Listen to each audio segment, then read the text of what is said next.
شروع اللہ کے نام سے جو بڑا مہربان نہایت رحم والا ہے۔ السلام علیکم۔ وظائف کی دنیا میں خوش آمدید۔ امید ہے آپ سب خیریت سے ہوں گے۔ اللہ کریم آپ سب کو بحق محمد و آل محمد اپنی حفاظت میں رکھیں، الہی آمین۔ عمل داؤد اور حاجات کی قبولیت۔ عمل داؤد کرنے سے حاجات کی قبولیت ہوتی ہے۔ امام جعفر صادق علیہ السلام سے منقول وہ حدیث جس میں داؤد کو اس عمل کی تعلیم دی گئی۔ اس عمل کی اہمیت کے بارے میں کچھ اس طرح سے بیان ہوا: اللہ کریم آسمان کے دروازے اس شخص کے لیے کھول دیتا ہے جو عمل داؤد کرتا ہے۔ فرشتے اس کو حاجتوں کی قبولیت کی بشارت دیتے ہیں اور اس کا ثواب جنت سے کم نہیں۔ عمل داؤد کا مفصل طریقہ کچھ اس طرح سے ہے۔ سب سے پہلے ماہ رجب کے ایام البیض یعنی رجب کی 13، 14 اور 15 ان تاریخوں میں روزہ رکھے۔ اس کے بعد ایک ایسی جگہ جہاں بیٹھ کر نماز ظہر اور عصر کو خضوع و خشوع کے ساتھ ادا کرے، جہاں نہ کوئی چیز انسان کی توجہ ہٹا سکے اور نہ کوئی شخص اس سے گفتگو کر سکے۔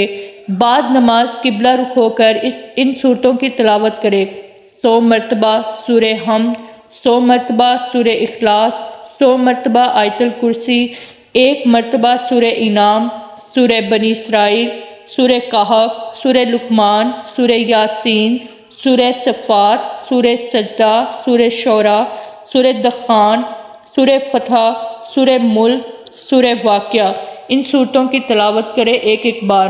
سورہ قلم، سورہ انشقاق۔ اس کے بعد قرآن کے آخر تک تمام صورتوں کی ایک ایک بار تلاوت کرے اور آخر میں دعائے داؤد پڑھے۔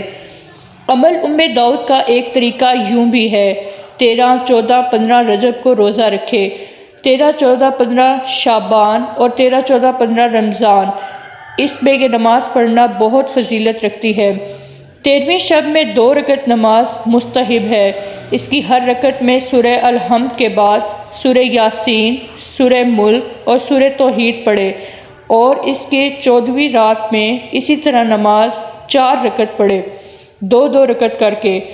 13ویں شب کی طرح ہی پڑھے اور 15ویں شب کو 6 رکعت نماز پڑھے 13ویں شب کی طرح ہی۔ 15ویں شب بھی 6 رکعت نماز 2 کر کے ہی پڑھنی ہے۔ امام جعفر صادق علیہ السلام کا ارشاد ہے کہ اس طریقے سے یہ 3 نمازیں بجا لانے والا ان تینوں مہینوں کی تمام فضیلتیں حاصل کرے گا۔ 13ویں رجب کا دن یہ ایام البیض کا پہلا دن ہے۔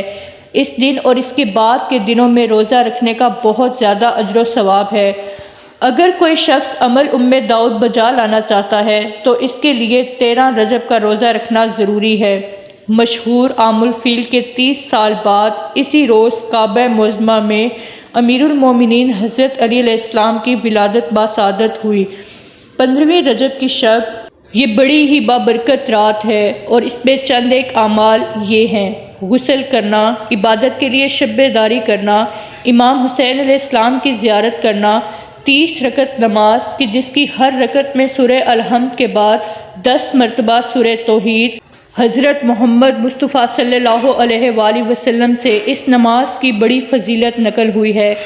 15 رجب کی شب کی نماز کا طریقہ امام جعفر صادق علیہ السلام نے کچھ اس طرح سے بیان کیا کہ 15 رجب کی شب میں 12 رکعت نماز ادا کرے جس کی ہر رکعت میں الحمد کے بعد کوئی ایک سورت پڑھے، اور نماز سے فارغ ہونے کے بعد الحمد، سورہ ناس، سورہ فلق، آیت الکرسی یہ تمام صورتیں 4 مرتبہ پڑھیں۔ خوش رہیں، آسانیاں بانٹیں۔